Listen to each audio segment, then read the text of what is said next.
Hello everyone. Ready everyone? So we will be starting with a very interesting topic today, the Indian Contract Act.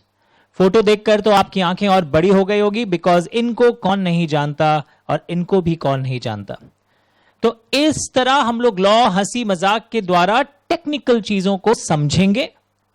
अब आप बोलेंगे sir हंसी मजाक से exam में नहीं होता है कुछ, हमें तो एग्जाम में याद किए हुए लाइंस लिखना है. तो our focus will be on understanding and improving our writing skills in the exam. Writing skills doesn't mean hand writing skills. अब हैंड राइटिंग तो जो बचपन से आपकी आदत पड़ गई है वही रहेगी. The power of expression, how to write answers in your law paper. कि लॉ पेपर में कॉमन प्रॉब्लम लोगों का होता है, मैं पढ़ लेता हूं, समझ लेता हूं, पर सर एग्जाम में वर्ड टू वर्ड नहीं लिख पाता. पर अब आप वर्ड टू वर्ड भी लिख पाएंगे अगर आप अंडरस्टैंड करेंगे, एकदम समझकर एंजॉय करके, और मेरे संग प्रैक्टिस करते रहेंगे. The case studies, direct questions, और अगर एमसीक्यू आता है आपके एग्जाम में तो मल्टीपल चॉइस क्वेश्चंस, सारे टाइप की चीजों को मैं पढ़ाते हुए आगे बढ़ूंगा. ओके, मुझे बस आपका साथ चाहिए. Are you ready? बताइए. मैं 10 सेकेंड वेट करता हूं. और पढ़ाई के दौरान अगर आप वीडियो, पेन ड्राइव या मोबाइल ऐप या गूगल ड्राइव लिंक्स के द्वारा क्लास कर रहे हो, कभी अगर कुछ नहीं समझ में आए तो मुझे व्हाट्सएप करिएगा. I am repeating my number. It is 9830259002. नाम तो सुना होगा, Amit Bachhawat. This is 98302. The mobile number is 98302590002. और आप ऑडियो भी भेज सकते हैं. फॉर एग्जाम्पल, सर मैं ये पॉइंट पढ़ रहा था, ये पढ़ाई के समय ये लाइन का मतलब मुझे समझ में नहीं आया, पेज नंबर ये है, मैं इमेज भी भेज रहा हूं सर, जब आप फ्री हो मुझे रिप्लाई कर दीजिएगा. So we have a two way communication in this fashion. हो सकता है आप कॉल करें, मैं कॉल नहीं उठा पाऊं because I might be in my classroom जैसे अभी हूं, but I will revert and I will come back to you with my solution, your solution of your question. तो आपको कोई टेंशन की बात नहीं है कि मैं पेन ड्राइव या मोबाइल ऐप में भी क्लास कैसे करूंगा, सब कुछ समझ में आएगा. ठीक है. सबसे पहले आज एक बेसिक चीज आपको वैसे तो पता है, पर फिर से यहां पर आपको बता रहा हूं. The Indian Contract act 1872. Just imagine, इतना पुराना एक्ट है और आज भी चल रहा है. इसका मतलब this act is very strong, very robust, very nicely made. कि इतने पुराने एक्ट्स को हम आज भी फॉलो कर रहे हैं, इसका मतलब जरूर अच्छी तरीके से बना हुआ है. Yes, the Indian Contract Act 1872, as you can read on my slide, और आपकी बुक में भी है, मैं दिखाऊंगा. It came into force on the first day of September 1872, और आज के दिन ये whole of India को अप्लाई करता है, including जम्मू कश्मीर. पुराने किताबों में लिखा हुआ था that the Indian Contract Act applies to whole of India, excluding Jammu Kashmir. पर आप सभी जानते हैं कि जो सेंट्रल एक्ट्स पहले लिखते थे एक्सक्लूडिंग जम्मू कश्मीर, वो आर्टिकल 370 के अमेंडमेंट के बाद इन जुलाई 2019, आफ्टर दैट अमेंडमेंट, नाउ अक्टूबर 2019 में मिनिस्ट्री ऑफ होम अफेयर्स ने सर्कुलर दिया था कि वो सारे एक्ट्स अब जम्मू कश्मीर को भी अप्लाई करने लगेंगे. So the topic is the Indian Contract act 1872. ये नाम सुनते ही आपके माइंड में क्या आता है? सर दो बिजनेसमैन लोग आपस में कॉन्ट्रैक्ट किया. सर मैं एक रफ आइडिया बता रहा हूं, और किसी ने बोला होगा किसी को, मैं तुम्हें इतना गुड सप्लाई करूंगा, इस प्राइस पर दूंगा, इस तारीख को दूंगा, और उसने अपने वादे को पूरा नहीं किया तो अपोजिट पार्टी को लॉस हो गया, और वो उस लॉस को रिकवर करने के लिए इस कॉन्ट्रैक्ट को बेस बनाकर कोर्ट ऑफ लॉ में जा सकता है. कोर्ट सुनेगा केस को, डिसाइड करेगा. हो सकता है उस पार्टी ने जिसने गलत किया है उसको ऑर्डर देगा कि आप इसे मॉनेटरी कंपनसेशन दीजिए, मुआवजा दीजिए, इनको आपके कारण नुकसान हुआ है वो भरपाई करिए आप. Something like this comes into picture. Yes और नो? एक इंडियन कॉन्ट्रैक्ट एक्ट, जैसे मैं बोलता हूं आपके मन में ये पक्का ख्याल आता होगा सर ये बिजनेस से रिलेटेड, बिजनेस हाउसेस से रिलेटेड, बिजनेस मैन से रिलेटेड कॉन्ट्रैक्ट है. Is it a case, is it do you feel कि यहां पे खून का केस इन्वॉल्व है, मर्डर का केस, चोरी का केस, बर्गलरी का केस, ये सब केस इन्वॉल्व है? Do you feel it? नहीं, नहीं इन्वॉल्व है. That is a separate branch, the criminal law. ये जो इंडियन कॉन्ट्रैक्ट एक्ट है ये मर्केंटाइल लॉ का पार्ट है. It's a part of civil law. Mercantile law is basically और बिजनेसमैन से रिलेटेड जो लॉज आपके हो रहे हैं, ट्रेड प्रैक्टिस से related law. So this is not a part of criminal law, it's a part of civil law, it's a part of mercantile law.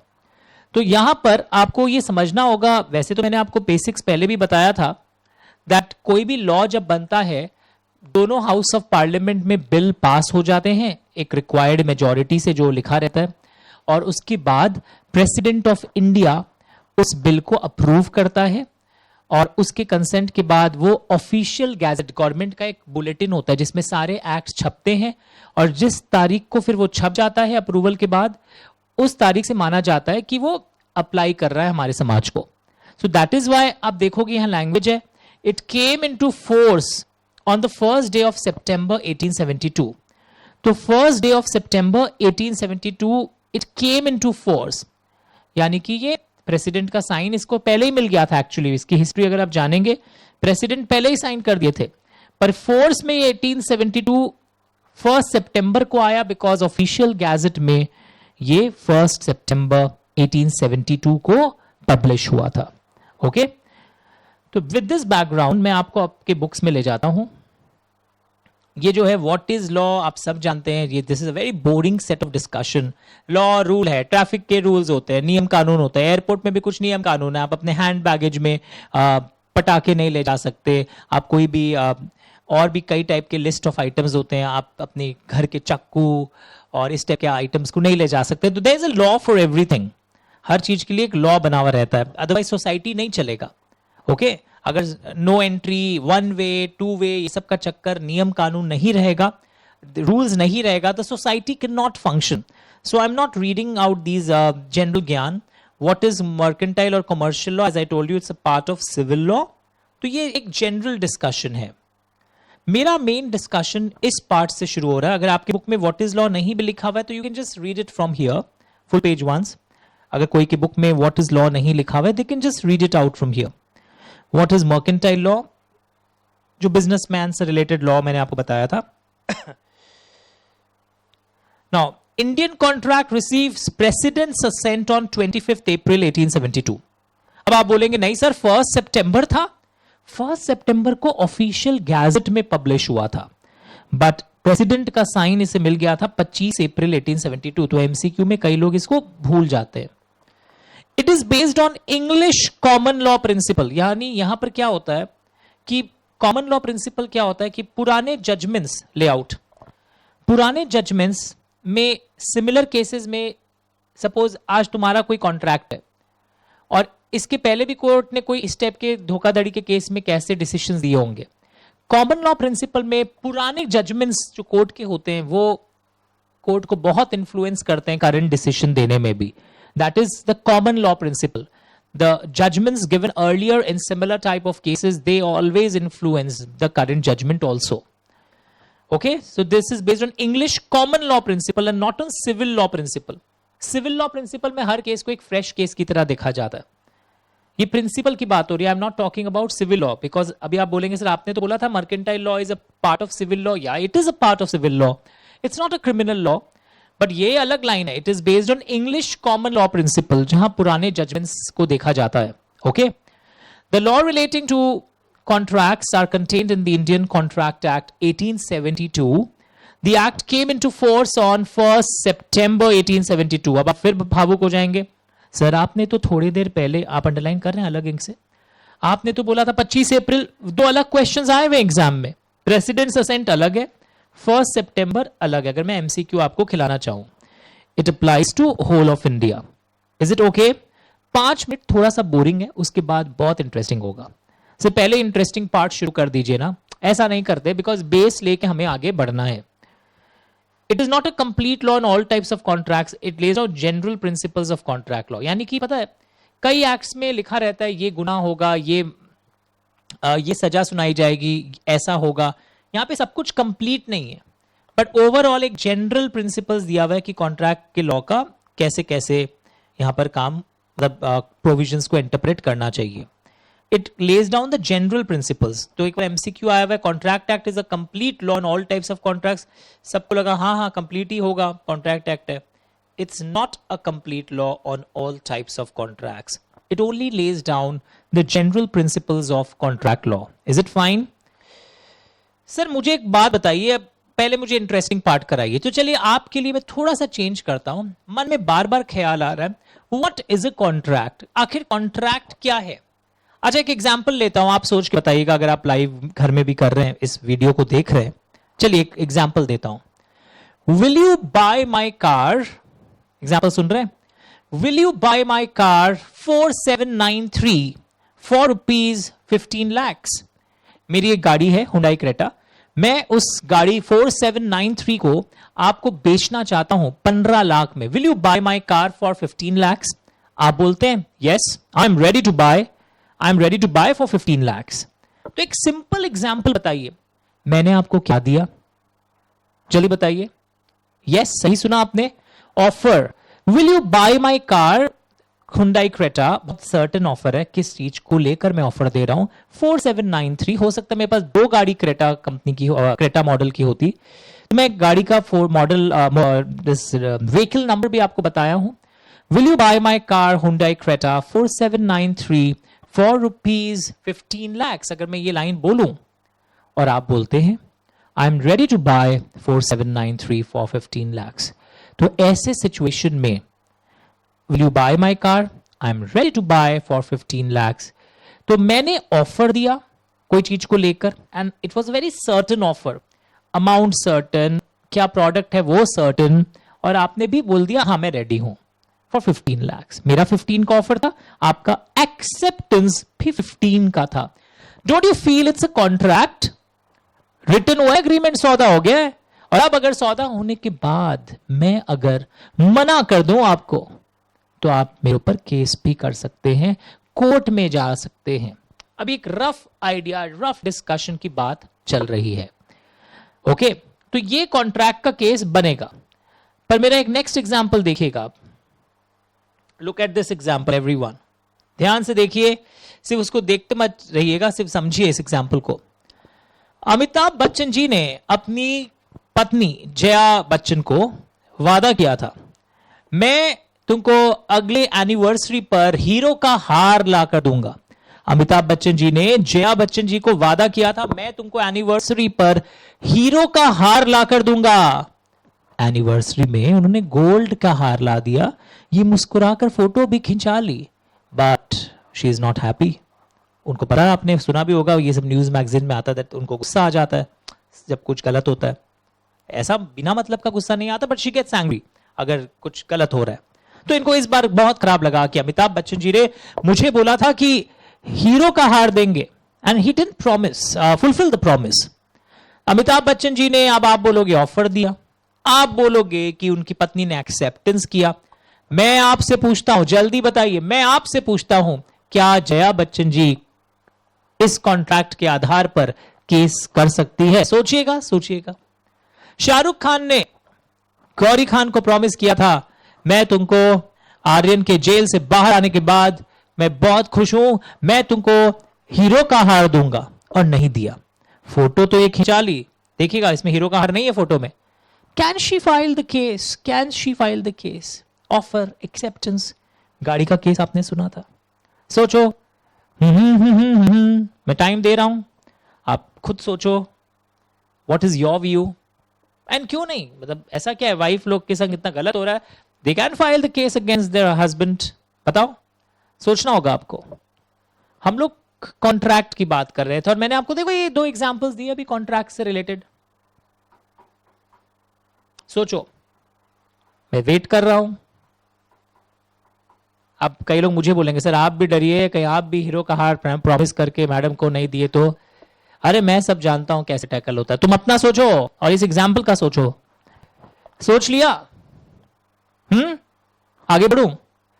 सुनो, ध्यान से सुनो गांव वालों, ये सब जो वादे किए जा रहे हैं, मेरा जो क्रेटा वाला एग्जाम्पल था ना, that was a classic example of offer, acceptance.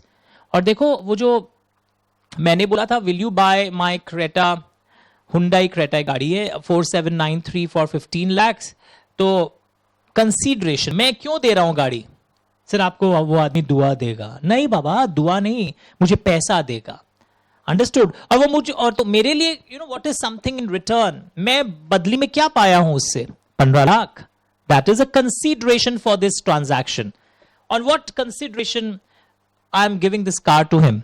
And उसके लिए कंसिडरेशन क्या है? Try to think for that person what is the consideration. उस इंसान के लिए कंसिडरेशन क्या है? बताओ, सोचो. उसके लिए कंसिडरेशन क्या है? वो अपने 15 लाख दे रहा है. क्यों दे रहा है? उसको गाड़ी चाहिए. यानी मेरे लिए कंसिडरेशन इज द मनी, उसके लिए कंसिडरेशन इज क्रेटा. पर ये हस्बैंड वाइफ का एग्जाम्पल अगर मैं ले लूं, हस्बैंड वाइफ का example, if you see these examples and if I take the example of husband wife, then what happens? सोचो. हस्बैंड वाइफ वाले एग्जाम्पल में क्या हुआ, अगर आपने देखा होगा यहां पर, कि ये कमर्शियल ट्रांजैक्शन तो है ही नहीं, यहां पर कंसिडरेशन भी नहीं है. आप देखो, इसलिए हीरो का हार देगा, वो उनको क्या देगी? सर खाना. Please shut up. These can not form a part of the commercial transaction. तो ट्राई टू अंडरस्टैंड कि इस टाइप के जो अग्रीमेंट्स होते हैं ना, इनको हम लोग कॉन्ट्रैक्ट नहीं बोल सकते. मैं अभी रफ आइडिया दे रहा हूं. I have not stepped in the discussion of the technical definition etcetera. ये जो एग्जाम्पल आप समझ रहे हैं ना, these are the classic examples of what. ये जो एग्जाम्पल्स हैं, ये क्लासिक एग्जाम्पल्स क्या चीज के हैं? Social agreements, domestic agreements. Okay, social agreements, domestic agreements, these are not considered as what? Contracts. Is it okay everyone? Very clear. तो आप बोलना चाहेंगे कि सर आपके जो क्रेटा वाले एग्जाम्पल में एक ऑफर था, एक एक्सेप्टेंस था. मतलब हाँ, मुझे स्वीकार है, अगर सिंपल लैंग्वेज में बोलूं, और जो मैंने बोला था वही आपको स्वीकार है. आप उसमें अपना शर्ट नहीं लगा सकते. मैं बोल रहा हूं will you buy my Hyundai Creta for 15 lakhs, और आप बोल रहे हैं I am ready to buy, but I am ready to buy at 13.5. ये एक्सेप्टेंस नहीं हुआ. ये तो आपने मेरे ऊपर एक और एक ऑफर दे दिया. इसको बोलते हैं काउंटर ऑफर. हाँ, रियल लाइफ में अलग बात है. फिर 13.5 बोलता है, वो बोलता है नहीं नहीं 13.5 तो नहीं, देखिए 14.5 कर देंगे. अच्छा नहीं ना आपका ना मेरा, 14 में नक्की करिए. आई am not talking about that conversational example which happens in the real world. मैं एग्जाम के 2 लाइनर क्वेश्चन की बात कर रहा हूं. 15 लाख, 15 लाख, 15 लाख के बदले में आपने बोला 13.5 लाख. ये कॉन्ट्रैक्ट नहीं हुआ. बिकॉज एक्सेप्टेंस जब हम करते हैं, it has to be absolute. जो मैंने बोला वही आप एक्सेप्ट कर रहे हैं. It has to be without conditions. आप इसमें शर्त नहीं लगा सकते. Is it okay? चेक कर लो. तो will you write somewhere? I will show it to you. Can we check the sound till now? Pause करके हम लोग साउंड भी चेक करेंगे थोड़ी देर बाद एक बार. चलिए 1 मिनट आप देखें आपकी बुक्स में भी, जहां पर भी ऐसा कुछ दिया हुआ हो. देखिए कहीं ऐसा दिया हुआ है नेचर ऑफ कॉन्ट्रैक्ट बोल के टॉपिक. डरिए मत आप कि अरे 4 पेज अपने आप पढ़ना है, कि धीरे धीरे सब पढ़ा दूंगा, आप चिंता मत करिए. मैं पहले बेस में हूं, बेस बिल्डिंग में लगा हुआ हूं. एक और एग्जांपल लेता हूं, लेआउट. ओके, पता है 5 बार मेरे स्टूडेंट्स ऑल इंडिया फर्स्ट आए हुए हैं. 5 times in my history, in the history of my career, 5 times my students have come all India first. Okay, तो मैं एक एग्जाम्पल लेता हूं. मेरा एक स्टूडेंट था जिसका नाम था Gagan Jain. He was also all India first. तो गगन जैन एक स्टूडेंट है, ऑल इंडिया फर्स्ट आ गया. सीए फाइनल में, सीएस फाइनल में फर्स्ट आया था. कंपनी सेक्रेटरी फाइनल में he came all India first, Gagan Jain. Now try to understand, जैसे ही वो ऑल इंडिया फर्स्ट आ गया ना गगन जैन, उसने अपने फ्रेंड्स को बोला आज शाम को मेरी तरफ से कैलकाटा के ताज बंगाल होटल में, रेस्टोरेंट में, हायत रेस्टोरेंट में, हायत होटल में, वहां रेस्टोरेंट में मेरी तरफ से पार्टी है. अब वो पार्टी लेने के लिए सपोज तुम लोग में से 4 लोग जो है वो गए हैं पार्टी के लिए. उसने शाम को 9 बजे बुलाया था, रात के 8 बजे बुलाया था सपोज. आप तो भूखारी, बहुत ज्यादा भूख लगा था. आप 6 बजे से वहां लॉबी में मंडराने लगे बंद ठन कर. 6 बज गए, 7 बज गए, 8 बज गए. आपको लगा गगन जैन आने वाला है. 9 बज गया, 10 बज गया, 11 बज गया, 12 बज गया. गगन जैन पता नहीं किस गगन में चला गया. Gagan Jain did not turn up. Gagan Jain नहीं आया. सुबह के 4 बज गए, 4 बज गए, पर पार्टी अभी बाकी है. गगन जैन नहीं आया. So what happened finally? क्या हुआ ऐसे सिचुएशन में? वो 4 दोस्त आप लोग जो पार्टी अटेंड करने गए थे, उनको बहुत खराब लगा. गगन जैन ने हमें ऑफर दिया है, ऑफर. हमने एक्सेप्टेंस किया है, हम तो केस करेंगे उसके खिलाफ. तो अब आप नहीं सही बात है, मतलब आपका भी तो कोई स्वाभिमान है या नहीं है? बोलो भिखारी हो। अरे आई डिड नॉट से भिखारी, इस पे केस मत कर देना। तो मुझे बताइए क्या केस बनेगा इस केस में, मतलब इस पर्टिकुलर फैक्ट्स को सुन के डू यू फील दैट ये केस बनने लायक है? सोचो सर, ये भी कुछ वो लग रहा है ना, तो सोशल अग्रीमेंट, दोस्ती यारी में, यारी दिलदारी में जो पार्टी थ्रो करने का वादा किया जाता है और फिर ऐसे पार्टीज थ्रो नहीं होते हैं। सर केस तो बनना चाहिए, नहीं बनेगा, नहीं बनेगा। These are social and domestic agreements. Courts do not hear such cases. तो 3 एग्जाम्पल्स मैंने बताया, ये एग्जाम्पल आपने देखा, पढ़ लीजिए। If you don't have the book you can just read it once.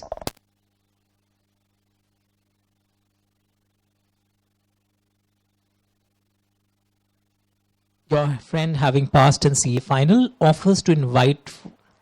So this is an example of social agreement. This is not a contract. There is no remedy for this type of contract in the court of law. ये सब language answers में लिखना पड़ेगा। These contracts are actually contracts word भी लिखना उचित नहीं होगा यहाँ पर exactly.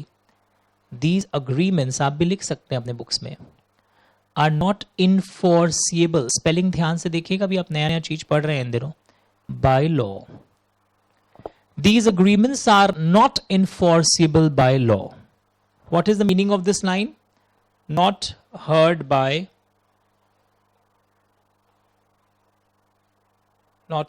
court of law. इनको नहीं सुना जाता है। तो यानी कि ऐसे अग्रीमेंट कॉन्ट्रैक्ट नहीं कहे जा सकते। अगर आपको बोलना है कि कोई कॉन्ट्रैक्ट है तो रिमेंबर, कॉन्ट्रैक्ट कहलाने के लिए जो अग्रीमेंट होता है, जैसा आप बता सकते हैं, मैंने ऐसा कौन सा एग्जांपल दिया था आपको, क्रेटा वाला 4793। तो अग्रीमेंट जो है which is enforceable by law, remember, जो अग्रीमेंट एनफोर्सेबल बाय लॉ होगा, जैसे क्रेटा में हम लोग अग्री कर रहे थे, मैंने ऑफर दिया, उन्होंने एक्सेप्टेंस किया। अब आप फिर भावुक होकर बोलेंगे सर हस्बैंड वाइफ ने भी तो ऑफर और एक्सेप्टेंस दिया था, वो अग्रीमेंट हुआ है, चलो मैं मानता हूं अग्रीमेंट हुआ है, but these are social agreements, domestic agreements, जो ऐसे ही दोस्ती यारी में किए जाते हैं। तो अग्रीमेंट्स इन्फोर्सेबल बाय लॉ जो होते हैं, they become contract. Is it okay everyone? Agreement plus enforceable by law, यानी कि can be heard by the court. Enforceable by law का मतलब है, लिखते रहे मेरे संग संग, can be heard by the court of law. That is the meaning of the word enforceable by law. That is, can be heard by the court of law. So, did you understand? Agreement जरूर है चलो, but these are not enforceable by law. यहीं पे example और लिखना चाहिए था, husband wife, father सन, कि तू सीए पास कर ले तेरे को गाड़ी दिला दूंगा, और उसके बाद बच्चा सीए पास कर लिया, गाड़ी मांगने गया, पिताजी ने नहीं दिया, तो बच्चा का हिम्मत देख, पिताजी मैं आपको कोर्ट में खींचूंगा। पिताजी बोलेगा दरकार नहीं, मैं तेरे को अभी खींच लेता हूं। ऐसा खाया कान के नीचे सितार बजाए, याद रहेगा उसको। सो अग्रीमेंट में बोलो मान लेता हूं ये हस्बैंड वाइफ फादर सन वाला है, but these are social agreements, domestic agreements, they are not heard by the court of law. ये वर्ड्स आंसर में चाहिए होगा। Is it okay? तो कॉन्ट्रैक्ट कब बनता है कोई चीज? अब बेसिक्स थोड़े से क्लियर होने लगे। Agreement plus enforceability by law, then it becomes a contract. तो एक बहुत फेमस कहावत है, आप बाद में भी सुनोगे, अभी फिर से सुन सकते हो। All agreements are not contracts. ये मैं समझाऊंगा डिटेल में सेक्शन 10 का रेफरेंस देकर, अभी लिख के रख लो। सेक्शन नंबर्स याद करना जरूरी नहीं है, कुछ सेक्शन नंबर्स बहुत इंपॉर्टेंट होते हैं, वो मैं पढ़ाते पढ़ाते बता दूंगा। सो कॉन्ट्रैक्ट के बारे में एक बहुत फेमस लाइन है, all agreements are not contracts. Classic example, social domestic agreements are not contracts, but all contracts are agreements. ये बहुत फेमस कोटेशन है, जो आपको स्टेटमेंट है, जो कई बार एग्जाम में भी आता है। तो आप जानना चाहेंगे कि सर अग्रीमेंट में मतलब एक ऑफर होता है, एक एक्सेप्टेंस होता है। रुकिए, कभी कभी 3 स्टेज भी होता है। Let us try and understand. चलिए एग्जाम्पल दिख रहा है आप लोगों को? Can you see this example? ये एक महिला दिख रही है आपको यहां पर, ये गई है शॉपर स्टॉप।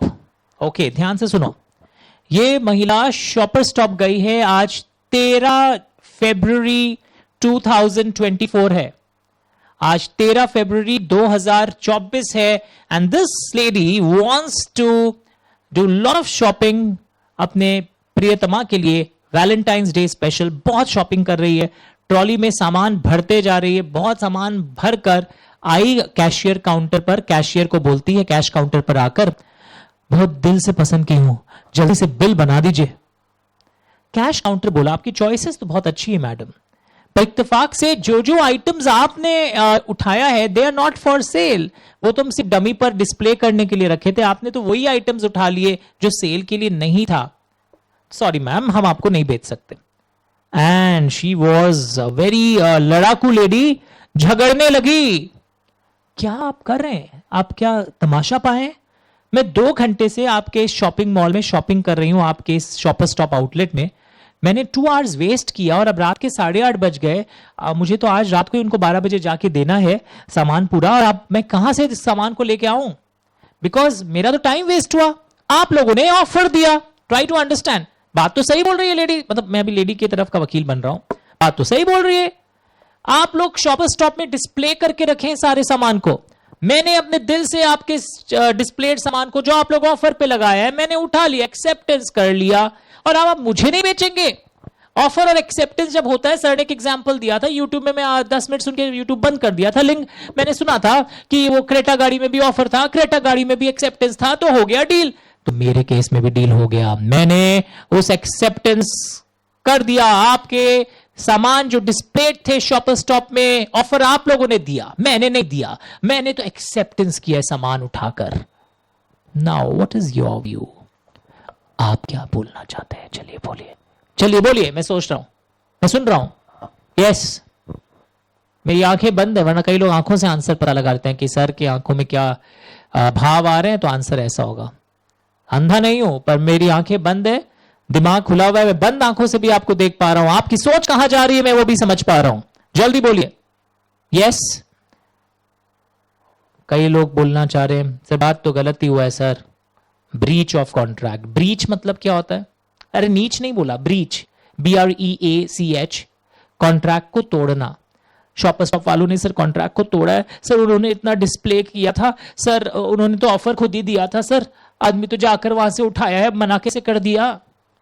होटल के मेन्यू कार्ड, एक एग्जांपल और डाल रहा हूं यहीं पर, होटल के मेन्यू कार्ड में लिखा था शाही पनीर 520 रुपीज।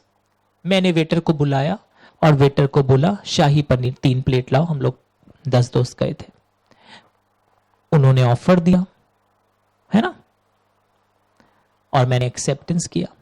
वेटर ने बोला आज तो शाही पनीर भी नहीं है, काली दाल भी नहीं है, हमारे यहां आज सिर्फ आलू का सब्जी है और पीला दाल है। और मुझे बहुत गुस्सा आया, मैंने वेटर के मुंह पर पानी का भरा हुआ ग्लास का पानी उछाल दिया और बोला ए नीच, ब्रीच ऑफ कॉन्ट्रैक्ट करता है, ऑफर देता है और उस ऑफर को जब हम लोग एक्सेप्टेंस करता है तो कॉन्ट्रैक्ट तोड़ देता है। क्या मैं सही कर रहा हूं? अब इसे मॉरल साइंस मत दिखाना, गरीब के साथ ऐसा सलूक नहीं करना चाहिए था, पानी का भरा हुआ ग्लास नहीं मारना चाहिए था, बोलना चाहिए था।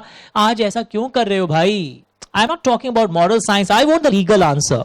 ये मेन्यू कार्ड वाला भी और ये विंडो शॉपिंग वाला भी, शॉपिंग सेल्स शॉपर स्टॉप वाला भी, दोनों एग्जाम्पल में आपका क्या व्यू है मुझे लीगली बताइए।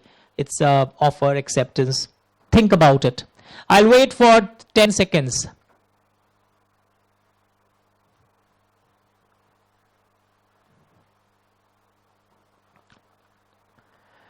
कहानी में ट्विस्ट, अब आपको एक नया शब्द सीखने को मिलेगा जो आपके सामने हाजिर है यहां पर। इससे कहा जाता है कि जो शॉपर स्टॉप में, please listen to me carefully, invitation to offer, Shopper Stop में जो गुड्स डिस्प्ले हुए थे, this is invitation to offer. Okay, customer जाकर वहां पर सामान पसंद कर रहा है, दिस इज ऑफर। अब वो तो हम पर है, शॉपर स्टॉप वाले पर है, कैश काउंटर वाले पर है कि वो एक्सेप्ट करे या ना करे। तो अब ये चीज क्लियर हो गया, पहले जब केस स्टडी या एमसीक्यू में भी आएगा कि शॉपर स्टॉप वाला जो क्लासिक एग्जाम्पल था वहां पर कोई कॉन्ट्रैक्ट बना नहीं, कस्टमर का कैश काउंटर पे ले जाना is actually an offer and the customer cash counter person can either accept or cannot accept it. The display is an invitation to offer. अब तुम बोलोगे sir what is an invitation to offer? It is inducing that person to make an offer कि आइए आप offer करिए, हम invite कर रहे हैं, आप चाहें तो ऑफर कर सकते हैं। क्रेटा में क्या हुआ था, will you buy my car for 15 lakhs 4793, वहां पे सीधा ऑफर का स्टेज आ गया था। यानी कि ये बात भी सही है कि कभी कभी सिर्फ 2 स्टेप्स होते हैं कॉन्ट्रैक्ट बनने के लिए, ऑफर एक्सेप्टेंस, बट कभी कभी 3 स्टेप्स वाले केसेस भी होते हैं और बहुत सारे होते हैं, मैं दिखाऊंगा अभी आपको। इनविटेशन टू ऑफर, अभी उसकी डेफिनेशन भी दिखाऊंगा जो आपको कभी बड़े आंसर्स में भी काम आएगा। और अगर मैं एमसीक्यू के पोर्शन से जाऊं तो अगर ये क्वेश्चन बहुत फेमस है कि विंडो शॉपिंग करने के लिए गया, उसका एक्सेप्ट नहीं हुआ, तो बताइए कि वो जो विंडो शॉपिंग में माल डिस्प्ले था वो ऑफर था या कॉन्ट्रैक्ट था या एक्सेप्टेंस था या इनविटेशन टू ऑफर था। माल का डिस्प्ले होना is invitation to offer, customer का पिक करना is an offer, cash counter में जो जाके वो पिक करके बोल रहा है, and cashier may accept it, cashier may not accept it. तो ये तीनों स्टेज क्लियर हुए आप लोगों को। सेम चीज मेन्यू कार्ड वाला भी आपको एकदम याद होना चाहिए। मेन्यू कार्ड में जो आइटम डिस्प्ले होते हैं, मेन्यू कार्ड में जो आइटम डिस्प्ले होते हैं, that is invitation to offer. आप वहां खाना खाने गए हैं, आप ऑफर दे रहे हैं, इज इट ओके? पक्का? Sure everyone? Invitation to offer मतलब पार्टी अपनी फाइनल विलिंगनेस नहीं प्रपोज कर रहा है, okay, without expressing his final willingness. Invitation to offer का डेफिनेशन है,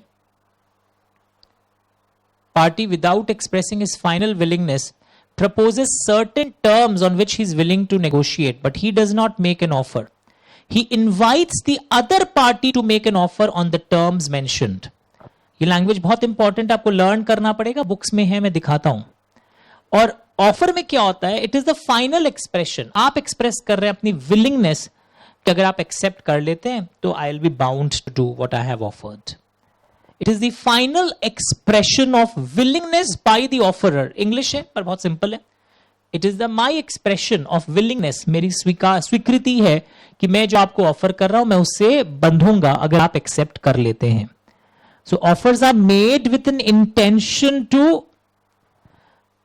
receive offers. And sorry, invitation to offers क्या होता है, उसमें आप ऑफर दे रहे हैं पर वो इंटेंशन क्या है, that आपको ऑफर मिले। ऑफर में आप विलिंगनेस जाहिर कर रहे हैं, that I'll be bound by what I have offered. Invitation to offer में there is no such expression of willingness to be bound. Rather, you are inviting the other person. Language ध्यान से याद हो रहा है। Invitation to offer, in invitation to offer, you are inviting a person is inviting the other party to make an offer. और आपको तो पता है ना, कॉन्ट्रैक्ट के लिए ऑफर एक्सेप्टेंस जरूरी है। तो मेरे इस एग्जाम्पल में शॉपर स्टॉप या मेन्यू कार्ड वाले एग्जाम्पल में व्हाट हैपेंड, 2 केस हुए, इनविटेशन टू ऑफर वाला केस हुआ और ऑफर हुआ, 2 इवेंट हुए। ऑफर एंड एक्सेप्टेंस नहीं हुआ, कैशियर नहीं एक्सेप्ट कर रहा है, तो मैं उसे फोर्स कैसे करूं? तो लैंग्वेज ध्यान से देखा आपने, बुक्स में कहां दिया हुआ है, I will show it to you. Look here everyone. अच्छा, ये इसी बुक में है ना, जो हायत वाला एग्जाम्पल कहां है आप देखिए प्लीज, उसके आजू बाजू में अगले पेज में सबकी सेटिंग थोड़ी सी अलग है। वो गाड़ी वाला एग्जाम्पल भी दिया हुआ है, क्रेटा वाला टाइप का कुछ example, similar type of example. और कोई भी कॉन्ट्रैक्ट में जो जुरिस्टिक मतलब लीगल कॉन्सेप्ट ऑफ कॉन्ट्रैक्ट में 2 चीजें होती है नॉर्मली, बट कई बार क्या होती है 3 चीजें होती है। Now difference between offer and invitation to make an offer, learn for case studies. MCQ वालों को याद नहीं करना पड़ता है, जब सिर्फ एमसीक्यू सॉल्व कर रहे होते हैं मुझे लर्न करके नहीं लिखना है, बट बड़े आंसर्स आते हैं इसी टाइप के सिनेरियोज के लिए, then we have to learn that you यहां पर you invite the other party to make an offer, this is invitation to offer. And offer में what happens, if you see offer, it is the final expression of willingness, check कर लीजिए sound, final expression of willingness to be bound, if the other party chooses to accept then I'll be bound by this। मैं चाहूंगा आप भी इस तरीके के ink से लिख लीजिए। Check it everyone, I want this answer. ध्यान से देखो, श्योर एवरीवन? एग्जाम्पल यहां पर क्या याद रहेगा? शॉपर स्टॉप,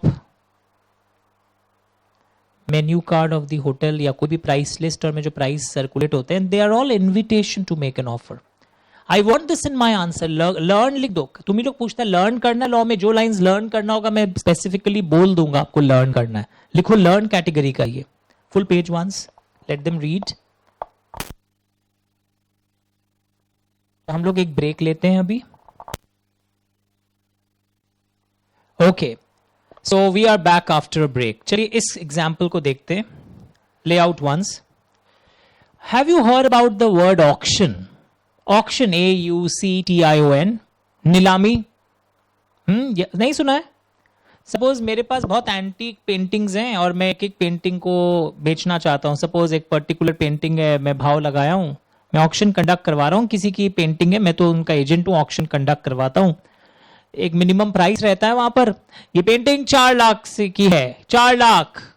4 लाख के ऊपर कोई बोलिए 5 लाख. एक भाई साहब बोल रहे हैं 5 लाख. 5 लाख, 5 लाख. ये पेंटिंग इन्होंने 5 लाख के लिए बोला है. 5 लाख 1, 5 लाख 2, 6 लाख, 6 लाख, 6 लाख. किसी ने 6 लाख बोला. 6 लाख 1, 6 लाख 1. इन्होंने बोला 6 लाख के लिए पेंटिंग. 6 lakh 1, 6 lakh. Okay okay, there is a change. 7 lakhs के लिए इन्होंने बोल दिया. चलिए 7 lakhs में भी ये पेंटिंग जाएगी इनको. देखते हैं. 7 lakh 1, 7 lakh 2, 7 lakh 3.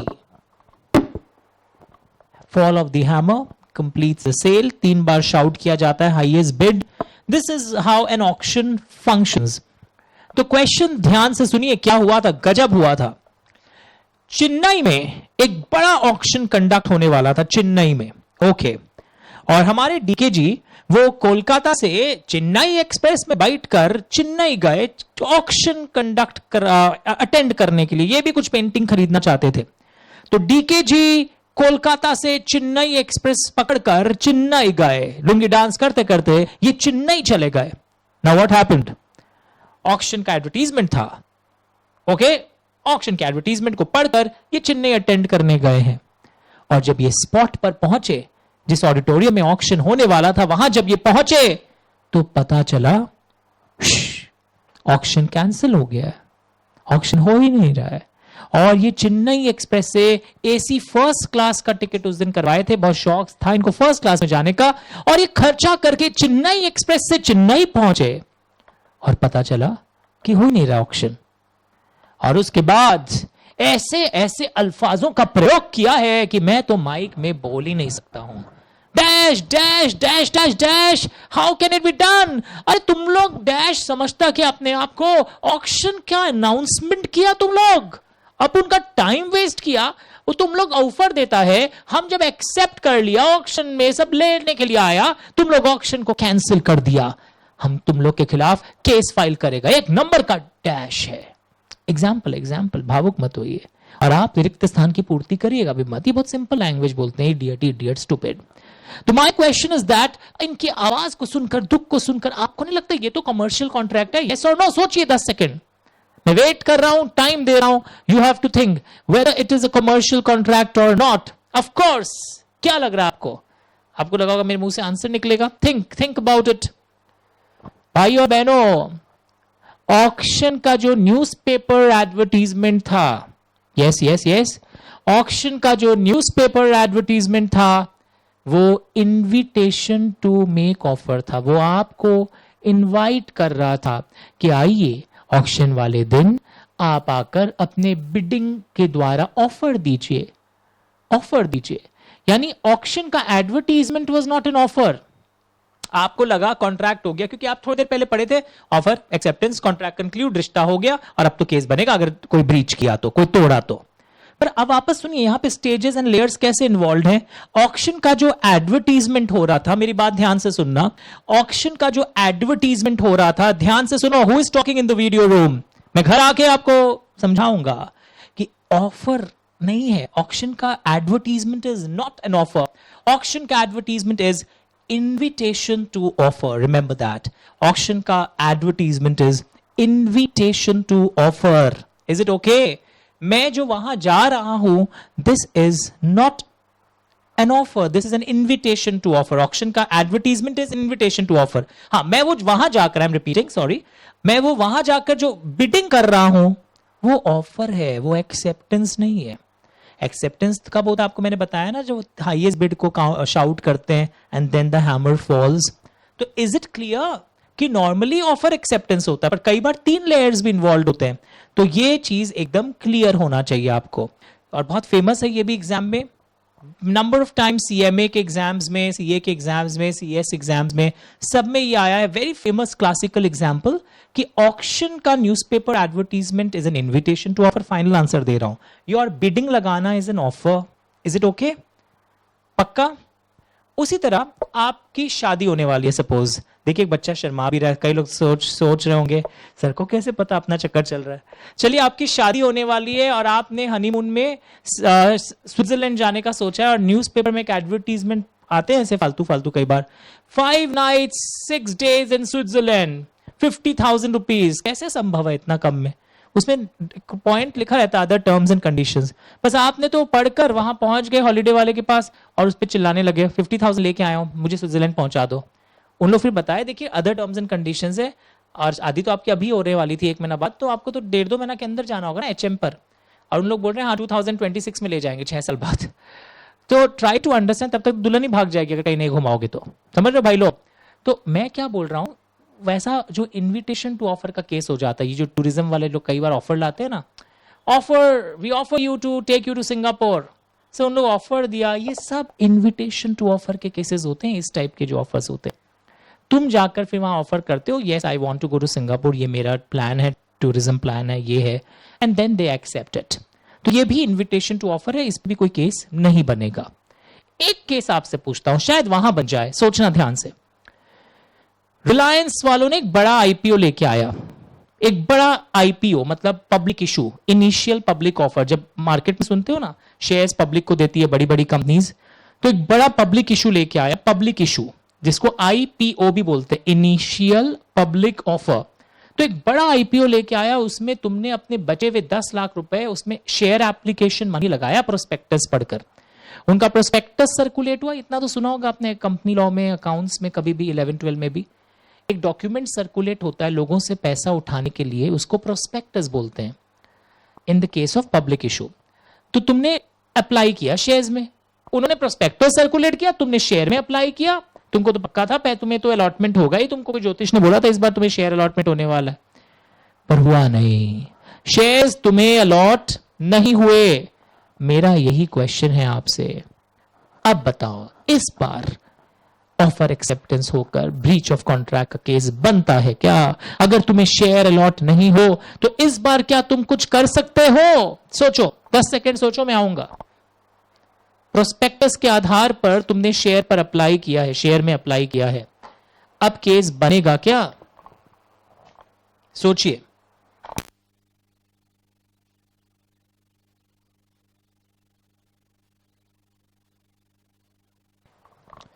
Okay, so we are there.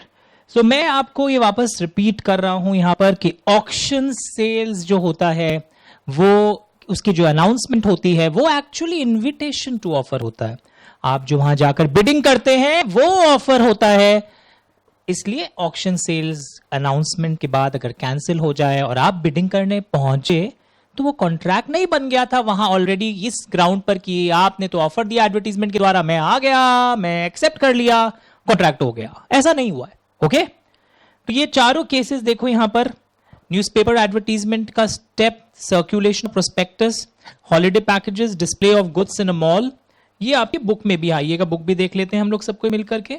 Look here everyone, this particular aspect, ये इनविटेशन टू ऑफर का केस है, ये ऑफर, ये एक्सेप्टेंस, और in all case studies this is L category. और ये चारों एग्जाम में एमसीक्यू भी आया हुआ है और केस स्टडी बनकर भी आया हुआ. These are 4 classic examples for this particular topic of invitation to make offer and acceptance.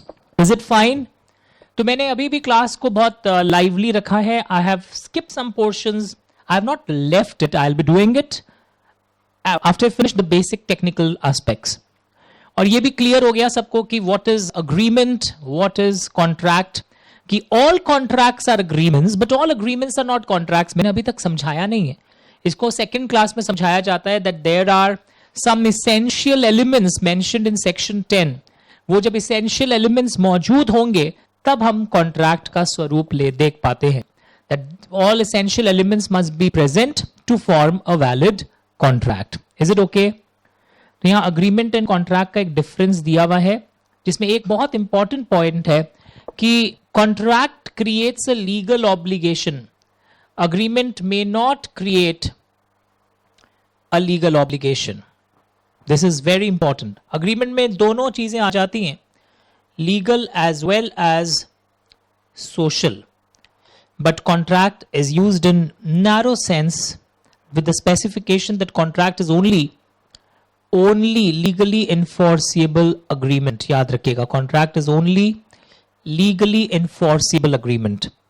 तो contract में legal obligation नहीं आती है, they are not enforceable by law. And as I said, all contracts are agreements, but all agreements are not necessarily contracts. तो ये अगर कोई के बुक में नहीं दिया हुआ है, they can just pause the video, अगर नहीं हो आपके बुक में by chance, एंड इन चीजों को नोट कर सकते हैं। But these are very simple once you have understand these 4 classic examples. एक चीज मैं दिखाना चाहूंगा आपको 2-3 पेज बाद, एक गन पाउडर वाला एग्जांपल था, दैट्स वेरी इंटरेस्टिंग। या can you come to page 17 once?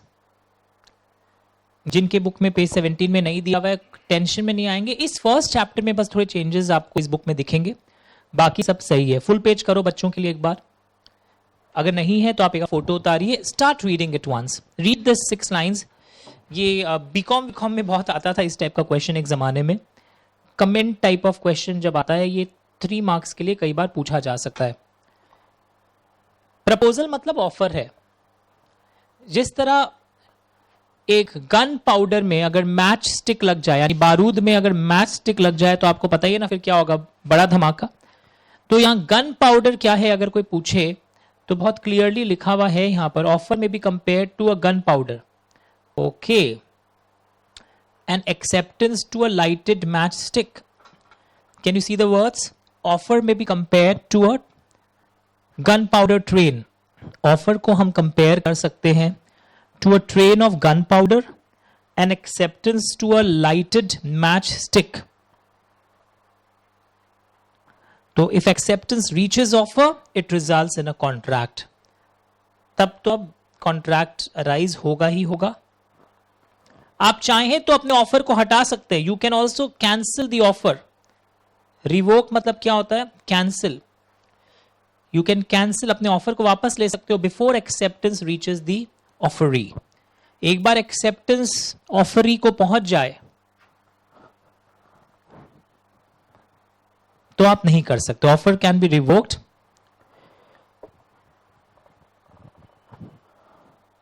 आप अपने ऑफर को रिवोक कर सकते हैं।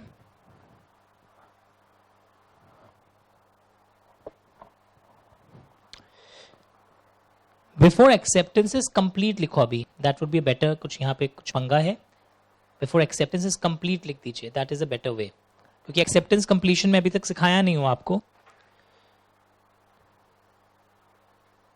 तो कोई रिवोकेशन पॉसिबल नहीं है। फिर आप अगर पहले रिवोक कर लेते हैं एक्सेप्टेंस के पहले तो अलग चीज है। अगर आपके पास ये पैराग्राफ नहीं है, you can just note it down.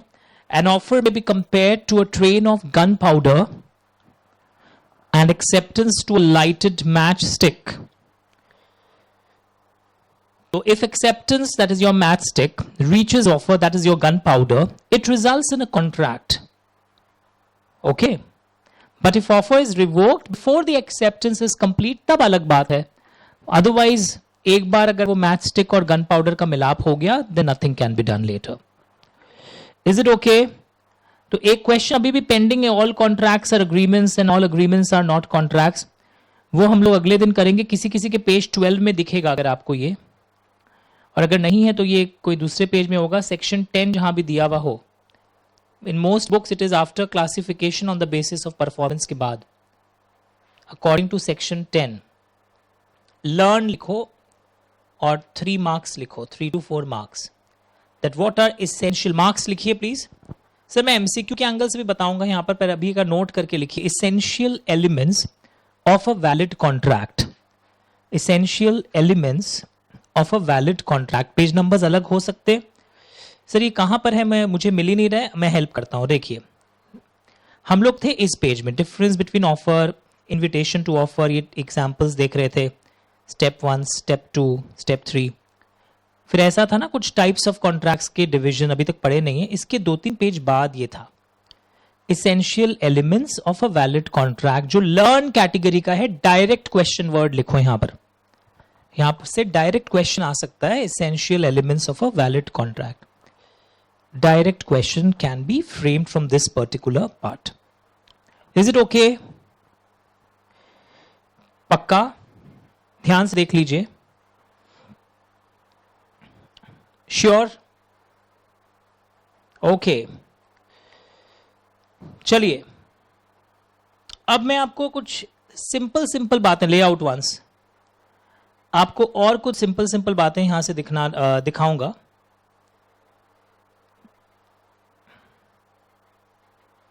ये केस देखिए, अगर आपने हिंदी मूवी कभी भी 1-2 हिंदी मूवी भी देखा होगा, जैसे आप बोलेंगे हाँ मैंने सर 3 इडियट्स देखा है, मैंने वो देखा, आमिर खान की मूवी थी दंगल देखा है, सीक्रेट सुपरस्टार देखा है, और अगर मैं 90s की बात करूं, 1970s की बात करूं, तो ये मूवी शोले, ये भी आपने देखा होगा। तो ये है कोई जो सुपारी लेता है, लोगों को डराता है, तो बंदूक यहां रखकर, ये एक बहुत करोड़पति इंसान है मेरे एग्जाम्पल में, ये करोड़ों का पति है, सॉरी मतलब ये बहुत पैसे वाला, नॉट करोड़ का पति, ये बहुत पैसे वाला इंसान है। इसको बोला तुम्हारा वो जो बंगलो 10 करोड़ का है मेरे हवाले कर दो, ये पेपर्स में बनवा के लाया हूं, 10 करोड़ के बंगलो को तुम मुझे दे दो 1 करोड़ में। सर ये फिर पूरा भी तो फ्री में करवा सकता था, ये 1 करोड़ क्यों रखवा रहा है कंसीडरेशन? ये भी होशियार है, थोड़ा लॉ जानता है कि अगर पूरा फ्री में करवाता तो वो लॉ की नजर में उस एग्रीमेंट का मान्यता नहीं होता है, हमें कुछ दिखाना पड़ता है कि कुछ लेन देन हुआ है, ट्रांजैक्शन कंसीडरेशन हुआ है। तो क्या बोलता है, तुम्हारे 10 करोड़ के बंगलो को, तुम्हारे 10 करोड़ के बंगले को, बंगलो को, तुम्हारे 10 करोड़ के मकान को मेरे नाम पर कर दो, मैं 1 करोड़ दूंगा। ये पहले बहुत गिड़गिड़ाया, ऐसा मत करिए, वो मकान नहीं, मेरे यादों का समुंदर है, घर है, हमारी 3 जनरेशन उस खानदानी मकान में रही, हेरिटेज प्रॉपर्टी है, ऐसा मत करिए। पर डरा धमकाकर 10 करोड़ का बंगलो 1 करोड़ में ले लिया। ये एग्जाम्पल दिखा आपको। तो पता है ये जो हरकत हुआ है इसको हम क्या बोल सकते हैं बताओ? COERCION, कोअर्जन बोलते हैं। इस हरकत को हम कोअर्जन बोलते हैं, जब कोई को इस तरह डरा धमकाकर आप अपने नाम में सामान करवा लेते हैं, this is known as coercion. और ये कोअर्जन जो है ये दिस इज, ये एक ऐसा एक्ट कर रहा है, ये जो किसी को बंदूक दिखाना, चाकू दिखाना, धमकाना, किडनैप कर लेंगे तुम्हारे बच्चे को वरना अपना प्रॉपर्टी मेरे नाम पे कर दो, तुम्हारे सारे इंपॉर्टेंट कागज मेरे कस्टडी में जला दूंगा वरना मेरे नाम में कर दो प्रॉपर्टी। इस टाइप के जो एक्ट्स होते हैं ना काम, ये इंडियन पीनल कोड जो क्रिमिनल लॉ का मेन लॉ है उसमें भी मना किए गए हैं। इस टाइप की चीजों का वर्णन है वहां पे भी। तो इस टाइप के जो एक्ट्स आप करते हैं जो इंडियन पीनल कोड में भी इलीगल माने जाते हैं, इसको कोअर्जन बोलते हैं। और ये क्यों कर रहा था ये आदमी? ये अमजद खान है, आपको पता है, बहुत फेमस विलन था इंडिया में, ही इज नो मोर। तो इस टाइप का काम करके वो कॉन्ट्रैक्ट एंटर करवाना चाहता था और एक पार्टी को। तो आप बताइए ऐसे कॉन्ट्रैक्ट्स जो कोअर्जन के द्वारा इंड्यूस हुए हैं, ये बंदूक एक एग्जाम्पल है, चाकू भी हो सकता है, या बच्चे को किडनैप कर लेंगे, इस टाइप के कॉल्स आ रहे हैं और वो डर से कर दे, जो इंडियन पीनल कोड में फॉरबिडन एक्ट्स की धमकी देकर, थ्रेटन करके आप अगर ऐसा काम करवाते हैं तो ऐसे कॉन्ट्रैक्ट्स को क्या बोलेंगे, आज हम लोग पढ़ने वाले हैं, थोड़ी देर बाद बताऊंगा। पर एक बात तो तय है कि इस तरह मेरे को डरा धमका कर जो आपने कॉन्ट्रैक्ट साइन करवाया है, tell me is my consent free? क्या इस इंसान जिस पर बंदूक टाना गया है, क्या उसका कंसेंट फ्री है? वी से absence of free consent. Sir what is free consent? यानी वो दबाव में आकर हां भरा है, फ्री कंसेंट की लैक है यहां पर।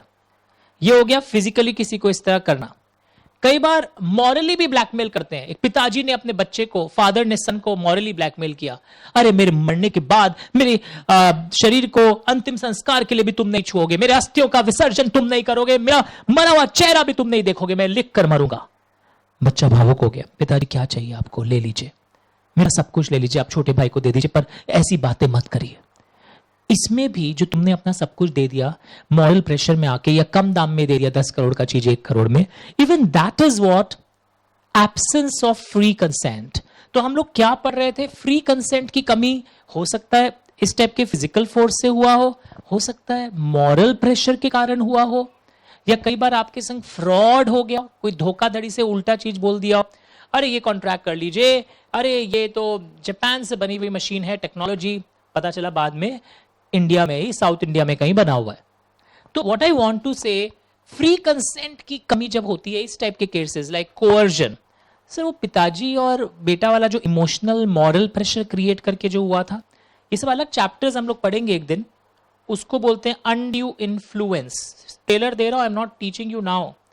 इसमें था मॉरल प्रेशर में अनड्यू तरीके से, गलत तरीके से आजमाता हूं। तो इस टाइप का काम जब हम करते हैं तो हम लोग बोलते हैं, अब वर्ड्स देख रहे हो ध्यान से, कोअर्जन, फिजिकल प्रेशर लगाना और उसको हाँ भरवाना कॉन्ट्रैक्ट के लिए, अनड्यू इन्फ्लुएंस, मॉरल प्रेशर लगाना, फ्रॉड करना, धोखाधड़ी करना, छोटा छोटा स्टेटमेंट देना ताकि बस वो कॉन्ट्रैक्ट एंटर कर ले। जापानीज टेक्नोलॉजी है, जापान की है, जापान की, बाद में पता चला कहीं की नहीं भाई, साउथ इंडिया की है, वो भी मतलब टेक्नोलॉजी चाइना से चुराया हुआ है और बहुत फालतू टेक्नोलॉजी है। तो इसमें बोलते हैं फ्री कंसेंट की कमी मानी जाती है अगर आपके कॉन्ट्रैक्ट इन कारणों से आपको अगर एंटर करवाया गया है। सर तो बताइए ना, ये कॉन्ट्रैक्ट वैलिड है, ये चलेगा? अब देखिए, सपोज मेरी प्रॉपर्टी छीन ली गई और मैं चुप हूं, नहीं बच्चे को मारने की धमकी आ रही है, अब लेने दो प्रॉपर्टी, मैं ही चुप हूं तो कॉन्ट्रैक्ट वैलिड है। पर अगर मैं चाहूं, मेरे संग गलत हुआ है, मैं अगर चाहूं तो मैं आवाज उठाकर इस कॉन्ट्रैक्ट को कैंसिल करवा सकता हूं। So it is at the option of the दुखी party, the party who has been aggrieved.